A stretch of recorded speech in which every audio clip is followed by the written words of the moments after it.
manusia itu citra Tuhan di muka bumi.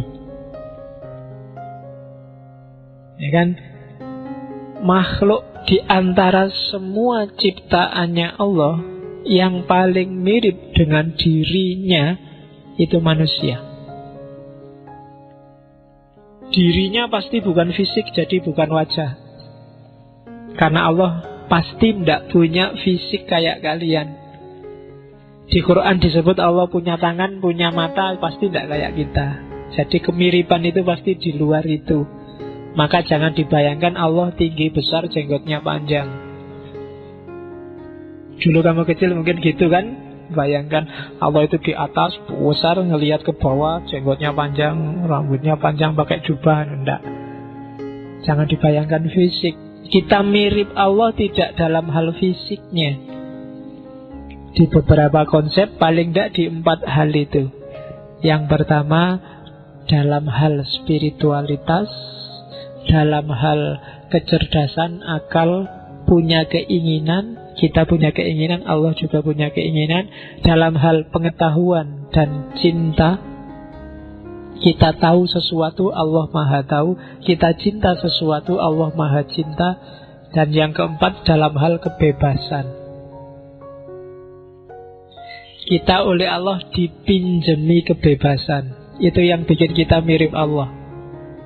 Ya, yang bebas sejati jelas Allah. Dia tidak ada yang mengikat apapun dan satupun. Kita manusia itu bebas tapi dipinjemi, pinjaman. Jadi kita dikasih akal untuk milih, diizinkan untuk ingin sesuatu, suka tidak suka sesuatu, tahu dan tidak tahu sesuatu, mencintai sesuatu. Dan kita punya dimensi khusus namanya spiritualitas. Satu-satunya yang punya 4 ini hanya manusia, tidak ada yang lain. Hewan, tumbuhan, apalagi benda, tidak ada satupun yang ini. Binatang kadang-kadang ada yang seolah-olah punya akal ya Pak, enggak. Kalau punya otak iya, tapi kalau punya akal enggak. Maka enggak bisa berkembang. Sak pinter-pinternya monyet sejak dulu juga seperti monyet. Kalau ada monyet pakai baju, itu yang ngasih baju manusia. Kalau ada lumba-lumba yang bisa ngitung, itu yang bikin bisa ngitung kan juga manusia, dilatih instingnya. Dia tidak punya inisiatif sendiri. Kalau nggak percaya, kali-kalian apa bagi-bagian. Kalau lumba-lumba biasanya tesnya, ayo 3 tambah 3 kan gitu. Itu teslah sendiri. Misalnya ada lumba-lumba, coba berapa akar 4, akar 3, tidak bisa dia. Sing iso manusia.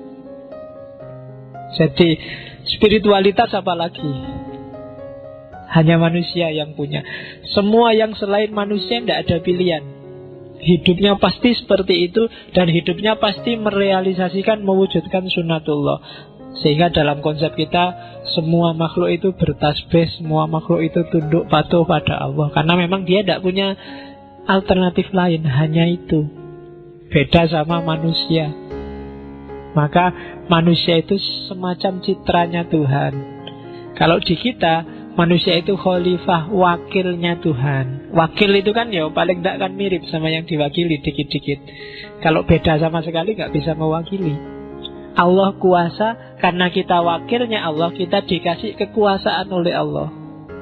Meskipun tidak sebesar kekuasaannya Allah. Kamu kan bisa kuasa sesuai jangkauanmu, sesuai kapasitasmu. Oke. Jadi spiritualitas, akal dan keinginan, pengetahuan, cinta dan kebebasan. Kayak minum ini kan akalku yang dulu bilang haus minum, akal. Pengetahuan, karena aku tahu aku butuh minum. Dan kebebasan, mau minum beneran apa nanti saja kan terserah aku. Akal yang bilang kadang haus tapi tidak usah minum, nantilah. Ini yang binatang tidak punya, tumbuhan tidak punya. Bebek itu kalau mau minum ya minum aja, nggak pernah mikir sekarang apa buat nanti aja ya, eman-eman enggak. Minum ya dia minum aja, insting.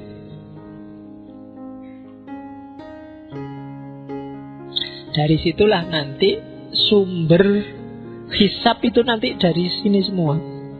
Urusan fisikmu nggak akan dihisab oleh Allah. Kamu jelek, rambutmu keriting, hidungmu pesek, itu tidak akan dihisab oleh Allah. Jadi gak pernah ditanya kenapa hidungmu pesek, gak pernah ditanya kenapa kulitmu hitam, tidak pernah. Yang ditanya apa? Spiritualitasmu. Akalmu kamu gunakan untuk apa? Pengetahuan yang dianugerahkan padamu kamu pakai untuk apa? Apa yang kamu cintai dan tidak kamu cintai, mengapa? Kok ada selain aku yang kamu cintai? Kebebasanmu kamu pakai buat ngapain aja? Nah, itu Allah yang menghisapmu nanti. Kalau fisik Allah gak akan tanya. Fisik itu termasuk ranah sunnatullah yang kamu gak bisa nolak. Kulitmu hitam itu kan sudah mau gak mau ya hitam itu. Bahwa kamu berusaha memutihkan, jangan percaya. Kamu pakai obat-obatan, kamu agak susah. Itu sudah. Dan Allah nggak akan, jangan khawatir, jangan takut kalau kamu jelek, kamu kulitmu hitam, kamu nggak salah apa-apa. Jadi kalau ada orang bilang, kamu kok jelek banget toh, jangan minder, jangan takut. Emangnya salahnya apa kalau kamu jelek? Ya memang aslinya begitu. Ya kan? Kalau ada orang bilang kamu jelek, bilang aja, salahku di mana kalau aku jelek itu? Iya. Yang kamu lecehkan itu siapa? Aku apa yang bikin aku, kan gitu. Loh iya kan? Loh, kalau ada laptop jelek, kualitasnya kacau, itu yang salah apa laptopnya? Kan enggak. Yang salah yang bikin laptop. Maka manusia nggak boleh saling melecehkan, saling mencaci maki, khususnya untuk urusan fisik. Karena kamu nggak ikut bikin. Rancangannya juga bukan dari kamu, ya kan? Kamu kan cuma kalau manusia kan cuma mewujudkan prosesnya, tapi detailnya kan Allah yang ngatur. Sak pinter-pinternya orang kan tidak bisa ngatur. Misalnya saya bikin anak kulit hitam aja deh, tidak iso. Kulitnya sehitam apa yo, rancangannya yang di atas. Jadi yang dalam kuasamu 4 ini. Kamu punya spiritualitas, tapi kamu arahkan kemana spiritualitasmu, itu dalam kekuasaanmu. Nah, itu konsep kunci juga yang dibawa oleh Isa. Nah, ajaran-ajarannya Isa nanti 90% sebenarnya urusan akhlak. Maka Isa banyak disukai oleh para sufi. Beberapa sufi itu benchmarknya adalah Isa. Bukan apa-apa, karena Isa berhadapan dengan Yahudi yang kalau bahasa sekarang sangat fikih sentris. Jadi formalisme beragama yang sering dijadikan dalih untuk menindas. Aturan-aturan agama yang dijadikan alasan untuk menyusahkan orang lain. Disitulah Isa datang untuk memperingatkan bahwa fikih itu hanya bagian kecil, bagian dan tidak utama. Yang utama itu akhlak. Maka ajaran-ajaran Nasrani, ajaran Kristen itu sebagian besar fokusnya di akhlak. Tidak ada variasi ibadah yang luar biasa kayak yang kita miliki di Islam. Jadi Islam itu agak ke tengah. Yahudi itu sebenarnya lebih kaku dari kita. Ritual fikihnya, ritual beribadatannya sangat kaku. Sementara yang Isa ini sangat cair di sufinya. Nah, Islam datang mengakomodir keduanya. Ya jangan terlalu ekstrim begitulah. Ya kadang ada fikihnya, kadang ada sufinya. Itu ngumpul di Muhammad.